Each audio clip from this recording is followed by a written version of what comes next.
নমস্কার বন্ধুরা, কেমন আছেন? আশা করি সবাই ভালো আছেন। আমিও খুব ভালো আছি। দুমকা থেকে মিলি। তো আমি আজকে নিয়ে এসেছি একটা রান্না রেসিপি। তো এটা হচ্ছে মায়াপুরের ফেমাস রেসিপি। আমি তো কখনো খাইনি, মায়াপুর গিয়েছি কিন্তু খাওয়া হয়নি। এবার যদি যাই তো নিশ্চয়ই খেয়ে আসবো। তো ফোনে সবসময় দেখছিলাম, তাই ভাবলাম আমিও একবার রান্নাটা ট্রাই করে দেখি। তো আমি আমার মতো করে রান্নাটা করেছি। তো তোমরা কে কে বানিয়ে খেয়েছো অবশ্যই জানবে, আর আমার রান্নাটা কেমন হয়েছে সেটাও জানাবে।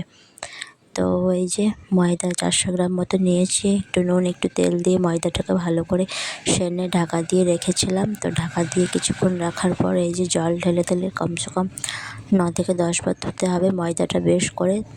তারপর ধুয়ে নেওয়ার পর যখন সাদা জলটা হয়ে যাবে তখন ময়দাটাকে ছোট ছোট টুকরো করে কেটে হাতে করে কেটে তেলের মধ্যে দিয়ে ওটাকে ভেজে নিতে হবে।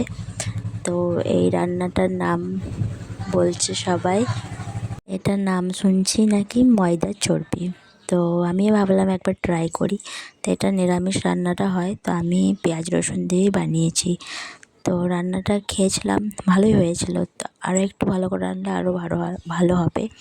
তো তোমাদের কেমন লাগলো ভিডিওটা জানাবেন, আর পুরো ভিডিওটা সবাই দেখবেন। আর রান্নাটা কে কে ট্রাই করেছো অবশ্যই বলবেন। তো এই দেখুন বড়াগুলোকে ভেজে নিলাম। ভেজে নেওয়ার পর এদিকে টমেটো পেঁয়াজটা তেলে হালকা হালকা করে ভেজে নিলাম। তারপর মিক্সিতে পেস্ট করে কড়াইতে তেল দিয়ে পাঁচফোড়ন দিয়ে মিক্সিতে পেস্ট করা মশলাটা দিয়ে দিলাম। দিয়ে দেওয়ার পর আমি এখানে শাহি পনির মশলা দিয়ে রান্নাটা করেছিলাম।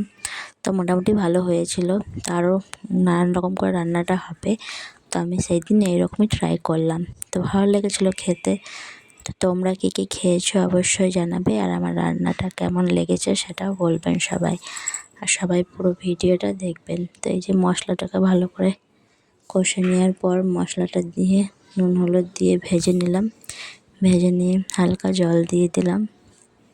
দিয়ে দেওয়ার পর বড়াগুলোকে দিয়ে দিলাম। বড়াগুলোর সাথে ভেজে একটু জল দিয়ে কিছুক্ষণ ফুটিয়ে নিলাম। আর আমার রান্নাটা রেডি হয়ে গেল, ময়দার চর্বির রেসিপি। তো এটা দেখে খুব লোভনীয় লাগছিলো, তাই ভাবলাম একবার আমিও ট্রাই করি। তো কেমন হবে সেটাই দেখার, ফার্স্ট টাইম করলাম। তো মোটামুটি ভালো হয়েছিল, আমার ছেলেও খুব সুন্দরভাবে খেলো।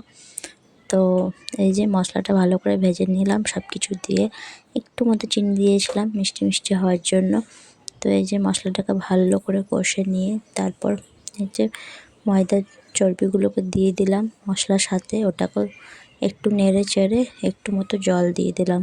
তো জল দেওয়ার পর ঢাকা দিয়ে কিছুক্ষণ ফুটিয়ে নিলাম। তো ফুটিয়ে নেওয়ার পর তো রান্নাটা আমার রেডি হয়ে গেল। তো আমার ভিডিও কেমন লাগে, রান্নার ভিডিও সবাই বলবেন, একটু পাশে থাকবেন। তো এই রান্নাটা ফার্স্ট টাইম ট্রাই করলাম। তোমরা কে কে ট্রাই করেছো, কে কে খেয়েছো অবশ্যই জানাবে। আর এই রান্নাটা দেখে কেমন লাগলো সেটাও বলবেন। আমার ভিডিও যদি ভালো লাগে তো অবশ্যই একটা লাইক করে দেবেন, একটা কমেন্ট করে দেবেন। সবাইকে অসংখ্য ধন্যবাদ পুরো ভিডিওটা আমার দেখার জন্য। তো অনেকদিন বাদই আমি একটা রান্নার ভিডিও ছাড়লাম। তো কেমন হয়েছে জানিও সবাই। তো সবাই অনেক ধন্যবাদ, সবাই পাশে থাকবেন।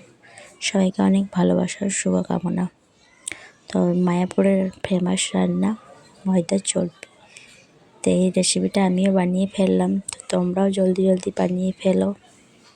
তারপর জানাবেন সবাই কেমন হয়েছিল আর কেমন খেতে লেগেছিলো। আমার তো ভালোই লেগেছিলো, আমার ছেলেও খুব সুন্দরভাবে খেয়েছিল, বাড়িতেও সবাই খেয়েছে।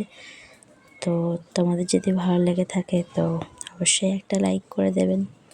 আর এই যে গল্প করতে করতে দেখুন আমার রান্নাটাও রেডি হয়ে গেল। আর কিছুক্ষণ পরে নামিয়ে নেব কিছুক্ষণ পর। কিছুক্ষণ ফুটে নেওয়ার পর এই যে রেডি হয়ে গেল দেখুন। অল্প মতোই বানিয়েছিলাম। তো টাটা, সবাই ভালো থাকবেন।